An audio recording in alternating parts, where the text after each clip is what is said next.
बिस्मिल्लाहिर्रहमानिर्रहीम, अस्सलाम वालेकुम। आप देख रहे हैं program news night with Anika Nisar. नाजरीन, होता है शबो रोज़ तमाशा मेरे आगे। कुछ ऐसी सूरत हाल पाकिस्तान के अंदर बन गई है, कभी सियासी तौर पर, कभी माशी तौर पर, कभी कॉन्स्टिट्यूशनली एंड लीगली पाकिस्तान के मामलात खटाई में ही पड़े हुए नज़र आ रहे हैं। एक तरफ हम लोगों को IMF से पैसे नहीं मिल रहे, तो दूसरी तरफ हमारी सियासत सही सिमत में जाती हुई नज़र नहीं आ रही।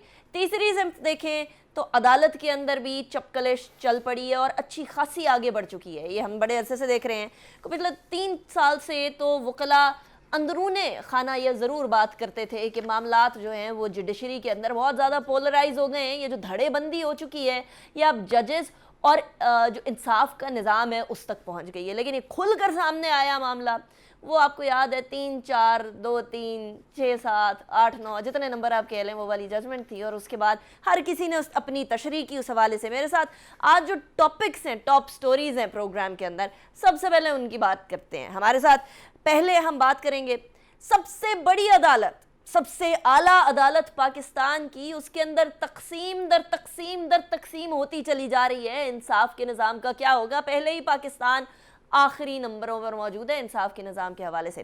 फिर हम बात करेंगे कि फ़ौजी अदालतों के अंदर सिविलियंस का ट्रायल मुमकिन है या नहीं है।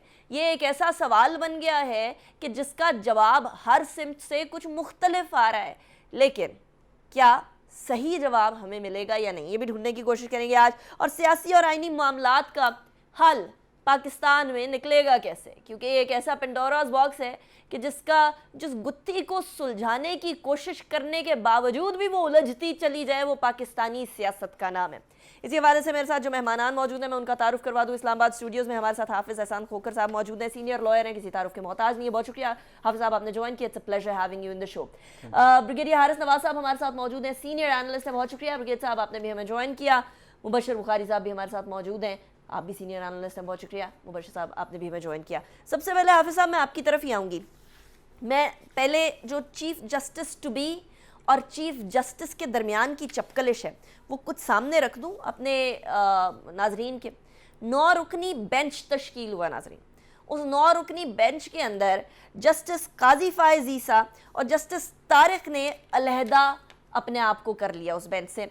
काजी फायज़ ईसा साहब कहते हैं कि ताज्जुब हुआ जी कि रात के 8 बजे कॉज लिस्ट के अंदर मेरा नाम आ गया था। इस बेंच को बस तसव्वुर ही नहीं करता, यानी बेंच में बैठने से माजरत नहीं कर रहा, मैं तो इस बेंच को ही तसव्वुर नहीं करता कि ये बेंच है। पहले supreme court practice and procedure bill का फैसला किया जाए, उसके बाद मामले को आगे बढ़ाया जाए। मेरा मौक़िफ़ ये है कि जब तक मामलात जो हैं वो प्रोसीजरल इशूज़ को ठिकाने ना लगाया जाए तब तक मैं किसी बेंच में नहीं बैठ सकता। फिर जस्टिस सरदार तारिक मसूद साहब ने भी अलहदगी इख्तियार की। वो कहते हैं कि जस्टिस काजी फायज़ ईसा से इत्तफ़ाक़ करता हूँ, इस वक्त हम 9 जजेस हैं और हम फैसला कर देते हैं तो इस केस में अपील पर फैसला कौन करेगा? जब तक इन कवानीन का फैसला नहीं हो तब तक हम बेंच में नहीं बैठ सकते। यानी एक अजीबो गरीब सी सूरत हाल है। अच्छा, चीफ जस्टिस उमर अता बंदयाल ने जो नया इसके बाद मामला ऑब्वियसली 9 रुकनी बेंच बना, 2 साइड पे हो गए, अलहदा हो गए जजेस, उन्होंने नया बेंच बनाया, नए बेंच की तश्कील की। 7 रुकनी बेंच था। चीफ जस्टिस कहते हैं कि केस को जल्द निपटाना चाहिए और कोई हुक्म में इम्तना जारी नहीं कर रहे। इस केस को सुनने वाला बेंच अब यही रहेगा। अगर बेंच का एक भी मेंबर ना हुआ तो समाअत नहीं हो सकेगी। सो सूरत हाल अब उसी कशीदगी की तरफ चली गई है कि एक बड़ा इंपॉर्टेंट इशू जो वो प्रोसीजरल रूल्स वाला है वो अभी अदालत के अंदर है और ये एक नया पेंडोरास बॉक्स खुल गया है कि ट्रायल करें ना करें, मामलात को कैसे आगे लेकर बढ़े। हाफिज़ साहब, सबसे पहले एक तो ये ज़रा क्लैरिफाई कर दें, ये बड़ा एक आपने अभी खोसा साहब को भी सुना, आपने एतजाज़ साहब को भी सुना, सीनियर लॉयर्स हैं, वो कह रहे हैं कि नहीं, आप सिविलियन को मिलिट्री कोर्ट्स में ट्राई कर ही नहीं सकते, ये पॉसिबिलिटीज़ में से ही नहीं आता, ये ह्यूमन राइट्स की वायलेशन है, ये वायलेट करता है पाकिस्तानी सिटीजन्स के बेसिक फंडामेंटल राइट्स को। लेकिन अगर कोई पाकिस्तानी सिटीजन किसी मिलिट्री इंस्टॉलेशन पर चढ़ दौड़े तो उसे ट्राई नहीं किया जा सकता। अनीका, बिस्मिल्लाहिर्रहमानिर्रहीम, बहुत शुक्रिया आपका कि आपने मौका दिया। और ये बड़ा इस वक्त पाकिस्तान का करंट एक हॉट कॉन्स्टिट्यूशनल और लीगल सब्जेक्ट है जिस पे बात की जा रही है। लेकिन जो इम्पॉर्टेंट इस चीज़ के अंदर है, कोई ये नहीं कहता कि पाकिस्तान का आइन या पाकिस्तान का कानून या पाकिस्तान की सुप्रीम कोर्ट ने इस चीज़ को वैलिडेट नहीं किया कि सिविलियंस जो हैं अगर वो सेक्शन 2D की डेफिनेशंस और सेक्शन 59 ऑफ आर्मी एक्ट 1952 के अंदर आते हैं तो उनको ट्राई किया जा सकता है। और ये चीज़ जो है वो एक दफ़ा नहीं आई, ये 1967 के अंदर पहली दफ़ा ये लॉ के अंदर आर्मी एक्ट के अंदर जो हमारा defence of services ordinance number 3 और 4 आए, उससे पहले 1952 से लेके 67 तक जो सिविलियंस की एक्सेप्शन मौजूद नहीं थी। 67 के अंदर 2 अमेंडमेंट्स आई। एक अमेंडमेंट आई कि जिसके अंदर जो थे वो सिविलियंस को इस एम्बिट के अंदर लेके आया गया, और उसके साथ दूसरा साथ ही लेके आया गया कि अगर ऑफिशियल सीक्रेट एक्ट 1923 की वायलेशंस भी है तो वो भी सब्जेक्ट टू आर्मी एक्ट के अंदर वो आएगा। दूसरा सेक्शन 59 के अंदर अमेंडमेंट आई जिसके अंदर सिविलियन ऑफेंस का जिक्र आया कि अगर कोई शख्स ऐसा है कि वो जुर्म ऐसा करता है जो पाकिस्तान पीनल कोड के अंदर है, लेकिन अगर वो फॉल करता है आर्मी एक्ट के अंदर तो उसको ट्राई किया जा सकता है। और उसकी भी एक्सेप्शन प्रोवाइड की गई कि ये ओवरराइडिंग इफ़ेक्ट है कि इसका इफ़ेक्ट जितने भी लॉज दूसरे हैं उसके ऊपर इसका एक कंपैरेटिवली अपर हैंड इसका रहेगा। अब उसके बाद हुआ ये कि ये दोनों अमेंडमेंट्स जो थी वो पहले पेशावर हाई कोर्ट के अंदर चैलेंज हुई। पेशावर हाई कोर्ट ने उन दोनों अमेंडमेंट्स को वैलिडेट किया और जो वो पिटिशंस फाइल हुई थी 1962 कॉन्स्टिट्यूशन के नीचे उनको डिसमिस किया। फिर उसके बाद ये मामला जो है वो चला गया लाहौर हाई कोर्ट के अंदर। लाहौर हाई कोर्ट ने एक जजमेंट दी और उस जजमेंट के अंदर भी उन्होंने जो 67 की दोनों अमेंडमेंट्स थी उनको वैलिडेट किया, लेकिन उसके साथ उन्होंने एक रेफरेंस भी कर दिया कि सुप्रीम कोर्ट ऑफ पाकिस्तान जो है वो इस मामले को देखे। पहले दोनों चीज़ें जो थीं वो 62 कॉन्स्टिट्यूशन के नीचे आईं। उसके बाद जो है कि सुप्रीम कोर्ट जो 1975 के अंदर जजमेंट आई, बड़ी मशहूर वो केस है ब्रिगेडियर FB अली जो है, उसके अंदर ये आया कि 73 के कॉन्स्टिट्यूशन के नीचे वो जजमेंट आई। 5 सुप्रीम कोर्ट के ऑनरेबल जजेस उसके नीचे बैठे और उनमें से एक जस्टिस हमूद-उर-रहमान भी थे जो उस वक़्त के पाकिस्तान के चीफ जस्टिस थे, और उन्होंने 67 की दोनों अमेंडमेंट्स को वैलिडेट कहा। उन्होंने साथ ये भी कहा कि इसके अंदर कोई फंडामेंटल जो राइट्स हैं उसकी वायलेशंस भी नहीं है, कोई नया ऑफेंस भी क्रिएट नहीं होता, और ये जो लेजिस्लेटिव कॉम्पिटेंसी भी है। उसके बाद जो है एक कंसिस्टेंट स्टैंस जो है वो पाकिस्तान के हाई कोर्ट का और सुप्रीम कोर्ट्स का रहा।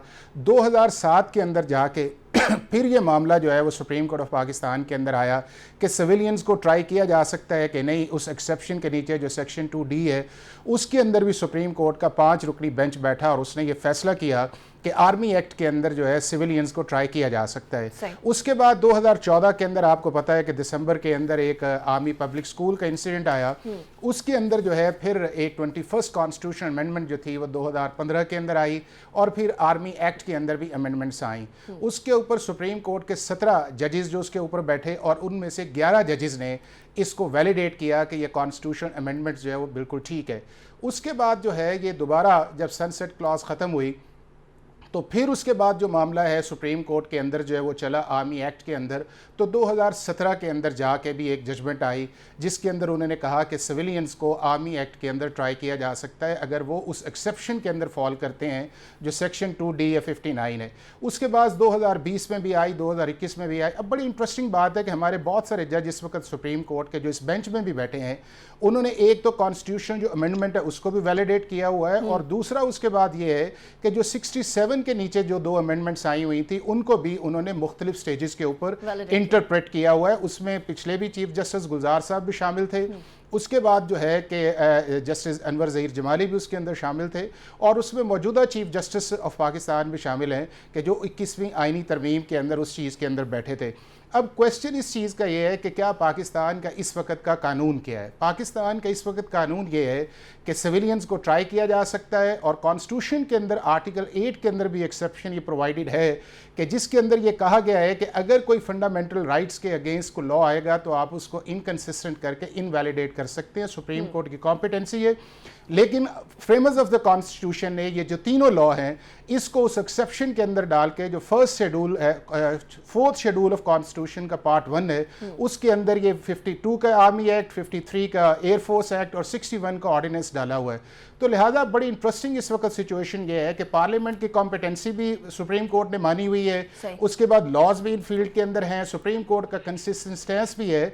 और जब कोई चीज़ सुप्रीम कोर्ट एक चीज़ का फैसला कर देती है किसी लॉ का या लॉ पॉइंट का तो उसके 2 ही ऑप्शन है, या ये उसका ऑप्शन ये है कि सुप्रीम कोर्ट उस चीज़ को रिविजिट करे और उस रिविजिट करने के लिए भी इंपॉर्टेंट ये है कि फिर उससे बड़ा बेंच जो है वो बैठे और फुल कोर्ट इसका करे। ठीक। अब 9 से 7 आए हैं, 7 के बजाय 11 की एक ऑलरेडी जजमेंट है, 5 का एक अपना व्यू है, तो बड़ा तो मुश्किल ये होगा स्ट्राइक इस डाउन चीज नहीं कर का। सकते, 7 का बेंच स्ट्राइक डाउन नहीं कर स्ट्राइक सकता। डाउन नहीं है, मैं ये समझता हूं कि ये जो अब इन्होंने गए हैं, जो मुझे लग रहा है इस चीज के अंदर कि ये लेजिस्लेशन को स्ट्राइक डाउन नहीं करेंगे। ये जो है उसके अंदर जो सेक्शन 73 मिलिट्री एक्ट का है, आर्मी एक्ट का, ये सेक्शन 94 के प्रोसेस के ऊपर जाके ये कहेंगे कि जी ये जो प्रोसेस है, मुझे लग रहा है, बाकी तो सुप्रीम कोर्ट ने इसका फैसला करना है दोनों पार्टीज को सुन के, कि वो जो ऑर्डर उसने पास किया है स्पेशल जज ने, जो एंटी टेररिज्म का है, उसके अंदर वो ड्यू प्रोसेस नहीं आया या उसका इंडिपेंडेंट नहीं है। लेकिन उसका भी ये है कि अगर वो ऑर्डर पास ठीक नहीं हुआ तो उसको आप हाई कोर्ट के अंदर चैलेंज कर सकते हैं, सुप्रीम कोर्ट के अंदर चैलेंज कर सकते हैं।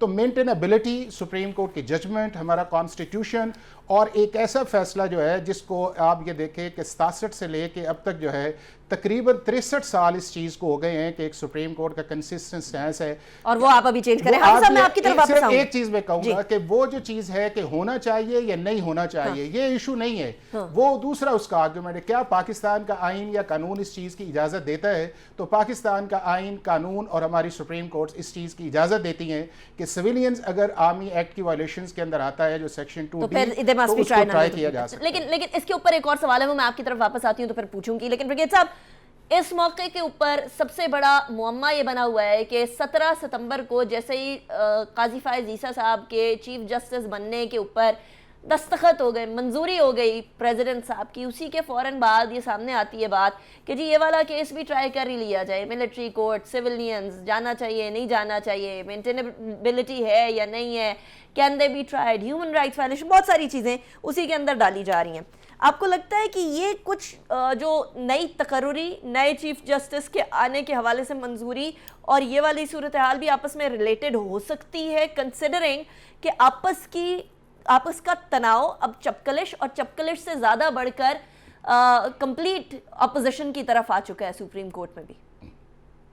देखें, ये एक अनिका, ये बहुत अफसोसनाक बात है कि सुप्रीम कोर्ट में ये डिवीजन ऑफ जजेस और ये एक unity, harmony.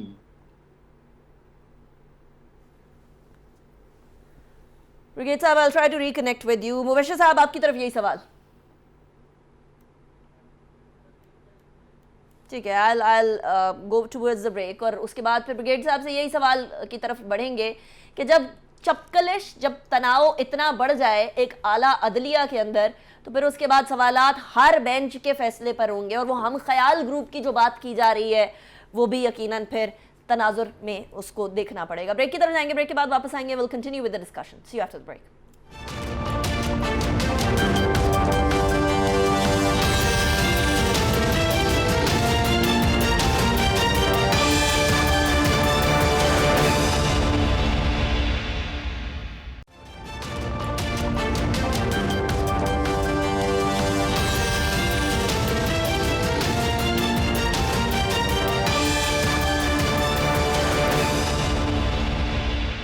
Back of the break पे जाने से पहले हम बात कर रहे थे कि कानूनी पैराए में क्या मिलिट्री कोर्ट्स में सिविलियंस ट्राई हो सकते हैं, नहीं हो सकते। हाफिज साहब ने बड़े डिटेल्ड एक्सप्लेनेशन दी है, ब्रिगेड साहब आपने भी सुनी।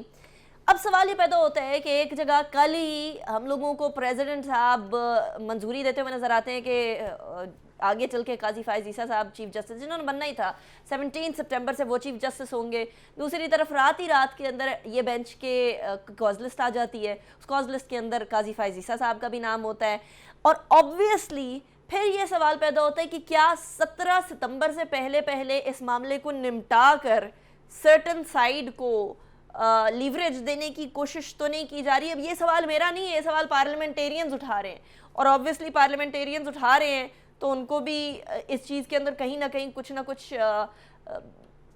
चपकलिश कह लें या तनाव की भिनक की वजह से शकूक व शुबहात उनके भी उठ रहे हैं। ब्रिगेड साहब, आपकी नज़र में ये दो इवेंट्स, ये जो बेंच बनने का है और जस्टिस काजी फायज ईसा साहब की चीफ जस्टिस के तौर पर, आने वाले चीफ जस्टिस के तौर पर मंजूरी के मामला है, इन दोनों में कोई कनेक्शन नज़र आता है या do you think it's just hearsay? नहीं, देखें, एक 3 महीने पहले अगर नोटिफिकेशन कर दिए तो चलो एक अच्छी बात थी कि भाम खत्म कर दिए कि Qazi Faez Isa is going to become chief justice, और पुराने चीफ जस्टिस को भी अब रियलाइज ये करना चाहिए कि he is already been nominated, तो उनके मशवरे से आपस में डिवीजन ख़त्म करें। ये मुल्क के लिए, पाकिस्तान के लिए, अवाम के लिए, हुकूमत के लिए it's not a good trend, we should avoid it. Second, अगर लतीफ़ खोसा और इत्तेज़ाज़ अहसन चीफ जस्टिस को उनके रिटायरिंग रूम में मिलते हैं चैम्बर में, और उसके बाद नेक्स्ट डे ये एप्लीकेशन आती है, उसको एडमिट कर लिया जाता है, तो दिस लीव सर्टन थिंग्स, जैसे क्वेश्चन रेज कर देती है। थर्ड बात ये है कि देखें, एक ये जो कोर्ट्स की बात की जाती है अनिका, ये कोर्ट्स हमारे कॉन्टिन्यूस चलते रहते हैं, डिफरेंट एरिया में हर वक्त रहते हैं। जहां पर ऐसे कोई इंसिडेंट होते हैं आर्मी के अंदर, वो हम उनको ट्राई करते हैं। आपके सामने गुलभूषण जादेव की मिसाल है कि उसको ट्राई किया आर्मी, पाकिस्तान आर्मी एक्ट में, और इतने अच्छे तरीके से किया, इतने तमाम एंगल्स को कवर किया, तमाम इंसाफ के तकाज़ों को पूरा किया कि इंटरनेशनल कोर्ट ऑफ जस्टिस ने उस पर कोई ऑब्जर्वेशन नहीं की। They could not find even one flaw in that thing. ये देखें कि हमारा कितना अच्छा सिस्टम चलता है। सेकंड ये कि एक इब्हाम ये डाल दिया गया कि पता नहीं मिलिट्री कोर्ट में क्या हो जाएगा। मिलिट्री कोर्ट्स में जो ऑफिसर्स होते हैं उनके साथ एक जज डॉक्टर जनरल ब्रांच का लीगल एक्सपर्ट होता है। फिर एक्यूज को प्रॉपर राइट है कि वो आके एक सिविलियन लॉयर जिसको भी रखना चाहें वो रखें, और फिर इस डिसीजन के बाद रेमिटी में हाई कोर्ट और फिर supreme court of Pakistan available है। 2015 में जब दहशतगर्द को सजाएं मिली थी मिलिट्री कोर्ट से, तो कितनों को हाई कोर्ट ने उनको छोड़ दिया था। रीजन अब I don't want to go into detail. इसलिए इस वक्त ये जो रूटीन है, आप मुझे बताइए कि अगर एक कुछ लोग 9 मई को जीएचक्यू के अंदर चले जाते हैं, कोर कमांडर के घर में जाते हैं, एक जो आपके एयरफोर्स के इंस्टॉलेशन में जाते हैं, तोड़फोड़ करते हैं। इवन 1967 के एक्ट में ये भी है कि अगर आप पाकिस्तान के एयरपोर्ट्स, रेलवेज, किसी में भी जाते हैं, दो individual can be tried under Pakistan military act, PAA के अंदर आ सकते हैं या ऑफिशियल सीक्रेट एक्ट में आते हैं। फिर उसके साथ इसमें कोई, इस पे तमाम इंसाफ के तकाजे पूरे होते हैं, nothing is late. Second important बात यह है कि जिस तरीके से इत्तेज़ाज़ अहसन और लतीफ़ खोसा गए हैं कोर्ट में, सुप्रीम कोर्ट में, अब इसमें आप ये देखें कि इसमें एक नया इशू बन सकता है कि इसके डिसीजन के साथ, इसको केस को सुनने के साथ, अब आपकी हाई कोर्ट बाहर आ जाएंगी, आपकी वो पाकिस्तान बाहर आ जाएगी, सुप्रीम कोर्ट के डिसीजन आ जाएंगे, जजेज एक मूवमेंट स्टार्ट हो जाएगी। मे बी दे वांट के भी यहाँ पर एक मूवमेंट नहीं शुरू हो जाए, क्योंकि चौधरी इत्तेज़ाज़ अहसन ने इफ्तिखार चौधरी के में देखा हुआ है। ये बड़ा गलत ट्रेंड है। इससे आप ये देखें कि शुहदा को कितनी तकलीफ होती है। एक जवान जो सियाचिन की बर्फपूर पहाड़ियों पे 18,000 फुट पे बैठा हुआ है, एक कश्मीर की पहाड़ी पे बैठा हुआ है, अब उसको नजर आ रहा है कि शहीदों के बाद हमारी फैमिलीज के साथ, हमारे शहीदों के साथ ये किया जाता है। उन विडोज को देखें जो 24-25 साल की, एक दो उनके बच्चे हैं, वो विडोज हो गई हैं, उनके पेरेंट्स, वो माएँ जो कहती हैं हमारा एक बेटा गया था, हम 3 बेटे देते हैं, और बाकी हकीकत ऐसे हैं। हमारे आर्मी की मदद जो करती है, तो मेरे ख्याल में ये रॉन्ग कंसेप्शन निकालना चाहिए। Anybody can be tried. अच्छा, और anybody can be if you don't want people to be tried. Mubashir Bukhari sahab, अगर आप नहीं चाहते तो पीटीआई भी हुकूमत में थी 3-3.5 साल, वो भी हुकूमत में रहे, उनके पास भी चांस था कि वो लेजिस्लेशन करते और तब्दील कर देते कानून को, वो जो एक्सेप्शंस मौजूद हैं कानून के अंदर उनको स्ट्राइक डाउन कर देते। फिर अब ये वाली गवर्नमेंट, इससे पहले PMLN की गवर्नमेंट, यानी हर किसी ने बात ये ज़रूर करनी है कि मिलिट्री कोर्ट्स में ट्राई नहीं होना चाहिए, लेकिन जो इख्तियार पार्लियामेंट को दिया जाता है कि लेजिस्लेट करें और लेजिस्लेट करके इसको स्ट्राइक डाउन कर दें, वो जब मौका आता है तो वो इस्तेमाल कोई नहीं करता है। अपने जो मामलात होते हैं अच्छे खासे स्ट्रॉन्ग और हैवी हैंडेडनेस करते हैं। बाकी मुझे याद है PTI के ज़माने के अंदर भी जर्नलिस्ट के साथ क्या हो रहा था। आज इस गवर्नमेंट के ऊपर भी बहुत सारे सवालात उठाए जा सकते हैं। तो हर गवर्नमेंट आती है, हर गवर्नमेंट कहती है कि जी नहीं ये नहीं होना चाहिए, लेकिन ऑपोजिशन में होते हुए, लेकिन जब गवर्नमेंट में आते हैं तो फिर they are okay with everything. Why? एक सिंपल सा सवाल मेरे जहन में, बड़ी शानदार क्रोनोलॉजी बयान की ब्रिगेडियर साहब ने कि कब कब क्या क्या डिसीजंस आए। एक सवाल सिंपल सा होता है कि जी अगर इतना ही ये वेनमस लॉ है, तो फिर आप वाला सवाल कि इतनी जमहूरी ताकतें इकट्ठी भी बैठी और चार्टर ऑफ डेमोक्रेसी भी हुए, फिर अभी भी जो है वो मामला ले गए हैं। देखिए ये भी एक अजीबोगरीब तारीख में लिखा जाएगा। ब्रिगेडियर साहब ने इशारा किया कि चीफ जस्टिस से मुलाकात करते हैं, उसके बाद इमरान खान साहब घर जाते हैं लतीफ़ खोसा के, और उससे अगले दिन एक पिटीशन फाइल होती है जिसको तैयार करते former chief justice of Pakistan.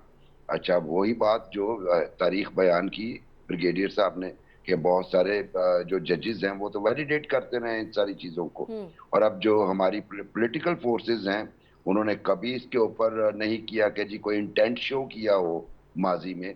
और अभी भी मतलब अगर आप देखें तो रूलिंग कोalition की तरफ से ऐसा कोई इंटेंट नहीं है, लेकिन एक खास पार्टी की तरफ से है। अच्छा, उसमें भी अब मैग्नीट्यूड इतना ज्यादा बड़ा हो गया उस वाकयात का कि उसके नतीजे में ये जो कुछ हो रहा है, मतलब सारी पाकिस्तान ने मजम्मत की, हम भी मजम्मत करते हैं, और उसमें मैग्नीट्यूड की वजह से अब जब उन्हें अंदाजा हुआ उस एक खास पार्टी को, क्योंकि ये तो मतलब हमें इससे स्क्रू अप होंगे हम सब लोग, तो उसके नतीजे में देखिए मतलब अब वो ह्यूमन राइट्स का इशू भी बन गया। इमरान खान साहब के दौर में मिलिट्री कोर्ट में ट्रायल हुए, लेकिन जो आपका एक सवाल बड़ा दिलचस्प था जिसपे ब्रिगेडियर साहब ने थोड़ा सा सर पे नजर किया है, उस पे अगर मैं कुछ अर्ज करना चाहूँ तो मुझे, आपने फरमाया कि काजी फायज ईसा वाला जो सवाल था कि उनका ज्यों ही नोटिफिकेशन हुआ,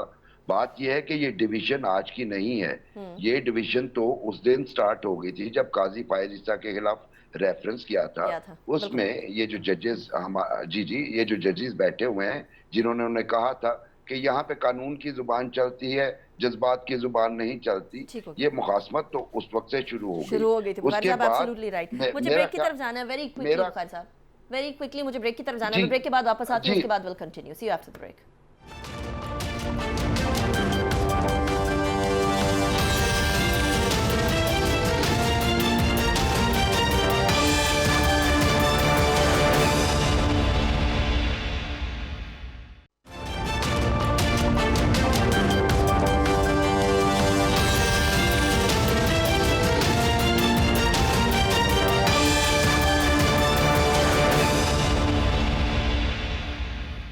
welcome back after the break. Break पे जाने से पहले हम बात कर रहे थे कि कोई भी हुकूमत आती है वो बहुत सारी चीज़ों पर तनकीद ज़रूर करती है, लेकिन उसको साइड पे करने की कोशिश नहीं करती है। एंड ट्रस्ट मी, जब कोई लेजिस्लेशन लेकर आनी हो तो सारे के सारे इकट्ठे हो जाते हैं, बहुत सारे लोगों को इकट्ठा कर भी लिया जाता है, बट नहीं किया गया।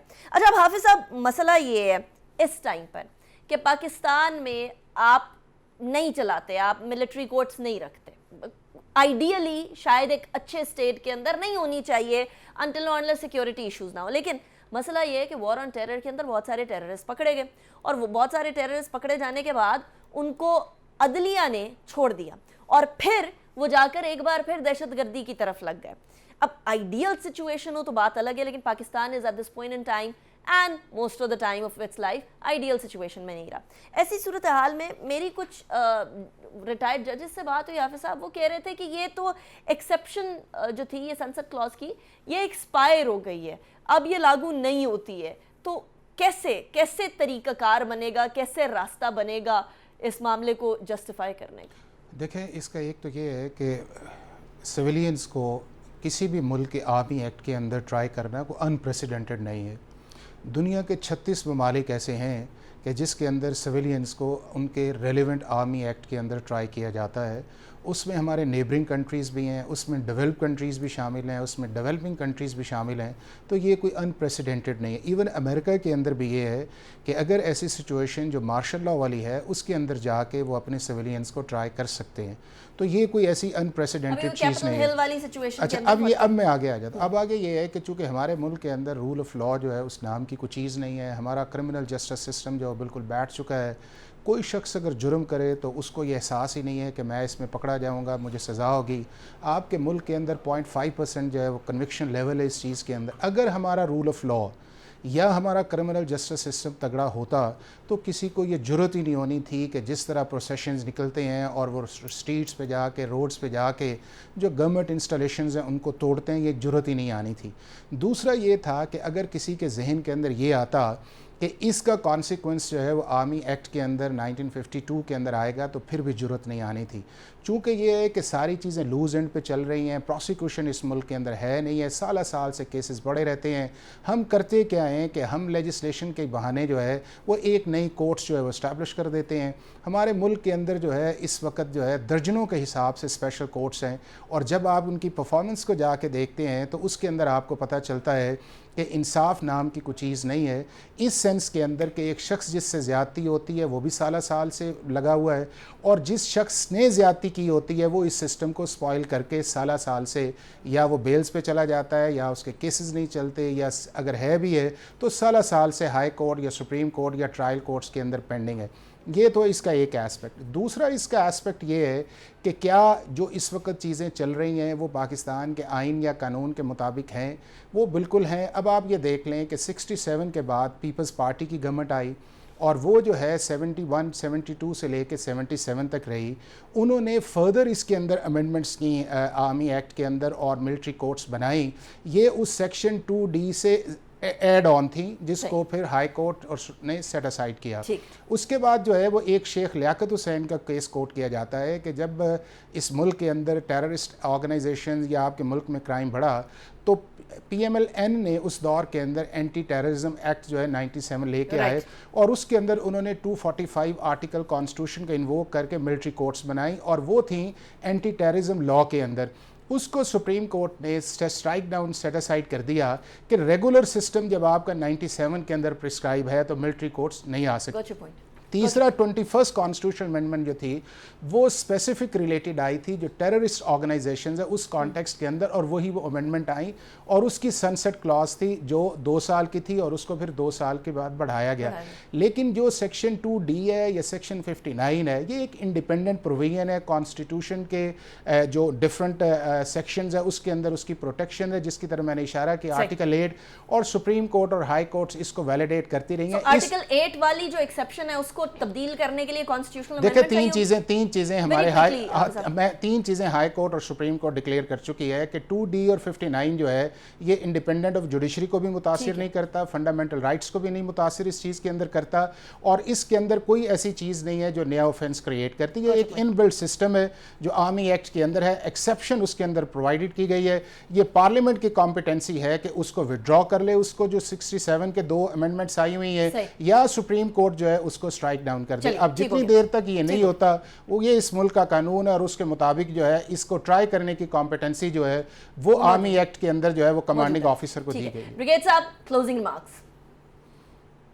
देखें, बात ये है कि मेरे ख्याल में इसके ऊपर एक बड़ा क्लियर स्टांस होना चाहिए। ऐसे इशूज जो नेशनल सिक्योरिटी के ऊपर आते हैं और जिस पे मिलिट्री इंस्टॉलेशन, तो ये इस वक्त शोहदा की बात एक बिल्कुल ऑल टुगेदर डिफरेंट है, जो कि हमारे एटलीस्ट पूरे पाकिस्तान के आउट से माथे का झूमर है। उनके लिए अगर ऐसी बात की जाए तो जरूर लिमिटेड लोगों को, आई रिपीट लिमिटेड लोगों को जरूर पाकिस्तान आर्मी एक्ट में ट्राई करना चाहिए, लेकिन इंसाफ के तकाजे पूरे होने चाहिए। There's no doubt about that। Bukhari साहब। मैं बिल्कुल, हाफिज साहब ने जो बात कही कि आपको अपने लीगल सिस्टम को इतना मजबूत करना चाहिए कि ऐसी चीजों की नौबत और जरूरत ही ना पड़े जिस पे आप फौरी तौर पे कभी ह्यूमन राइट्स वायलेशन हो जाती हैं और एक दौर में नहीं होती। हमारे लीगल सिस्टम के ऊपर जो ट्रस्ट डेफिसिट है इसको रिमूव करना बहुत जरूरी। राइट। मुबशर बुखारी साहब, ब्रिगेडियर हारिस नवाज साहब, हाफिज एहसान खोकर साहब, बहुत शुक्रिया, आप सबने ज्वाइन किया। Was a pleasure having all of you. लेकिन एक बात बड़ी वाज़ेह है कि 2 धड़े सिर्फ जुडिशरी में नहीं, स्कूल ऑफ थॉट्स के वकला के अंदर भी मौजूद हैं। लेकिन इस टाइम पर अगर हमारी judicial system, criminal justice system और इंसाफ की फराहमी इतनी तगड़ी होती तो आज ये मौका आता ही ना। उसके ऊपर आपने काम नहीं किया, और जब फौरी तौर पर इंसाफ की ज़रूरत पड़ी है और कोई एक और तरीक़ाकार से इंसाफ की फराहमी की कोशिश की जाए तो उसके ऊपर सवाल उठें। सबसे पहले जुडिशरी को इस केस को सुनने से पहले गिरबान में झांकने की ज़रूरत होगी, पहले अपने सिस्टम को सही करने की ज़रूरत होगी। पाकिस्तान के जो जस्टिस सिस्टम है वो इंटरनेशनली किस रैंकिंग पे, I don't need to repeat that, मैं अक्सर अपने प्रोग्राम में रिपीट करती रहती हूँ, उसको फिक्स करने की ज़रूरत है। अनीका निसार को इजाज़त दें, अपना बहुत ख्याल रखें, अल्लाह हाफ़िज़।